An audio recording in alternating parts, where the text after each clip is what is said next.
So here we are, we're on the first page. Let's get started. It was the time of the Passover. Jesus knew that he was coming to the end of his work in this world. He told his disciples Peter and John to go into Jerusalem, where they would meet a man carrying a pitcher of water. That's him right here, and they're approaching him. When they found him, they asked if Jesus and his disciples could celebrate the Passover in his upstairs guest room. And that is where they do celebrate the Last Supper. And they're celebrating Passover as well initially. While they were eating the Passover supper in the upper room, Jesus said, "One of you is going to betray me to my enemies, the high priest and the Roman governor of the city." Each disciple asked, "Is it me? Is it me?" Jesus said, "It will be the one who dips his hand into the dish with me." Jesus took bread and broke it. Then he gave his disciples wine. He said, "Eat this bread and drink this wine in remembrance of me." So in this scene, we have the betrayer among Jesus, and he points out in front of everybody, one is going to betray him. And later on, he says, this is the time when the betrayer has left, I believe here. So later on, Jesus says that he wants everyone to remember him by eating bread and drinking wine. Of course, this is just symbolic of what Jesus is trying to let them understand. So he goes on here and he lets them know this is very important.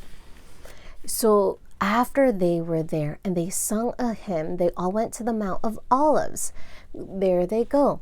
Jesus told the disciples, "Tonight you will all be in trouble because of me." Peter said, "Everyone else may be in trouble, but I will always stand by you." But Jesus said, "Before the cock crows tomorrow morning, you will 3 times deny that you know me." This is what Jesus reveals to Peter, and he is so taken aback, and he doesn't know what he should do, but he is warned. And so he is being warned. Everybody is still climbing up Mount of Olives so that Jesus can pray, but he's letting everyone know that it's everyone here that will be in trouble, and there is chaos that's gonna happen. Jesus left his disciples in the Garden of Gethsemane and went up the mountain to pray. He was very sorrowful. 3 times he came back to see his disciples, but each time they were asleep. Jesus said, "Couldn't you watch with me for 1 hour?" But he knew that they were very tired. Maybe tired here of feeling so much emotions, including not knowing what to expect, this trouble that they've been warned, the sorrow, just the agony that's coming upon them. Jesus said, "Couldn't you watch with me for 1 hour?" But he knew that they were tired. Then he said, "It is time we left here. The crowds and the disciples who is going to betray me are coming."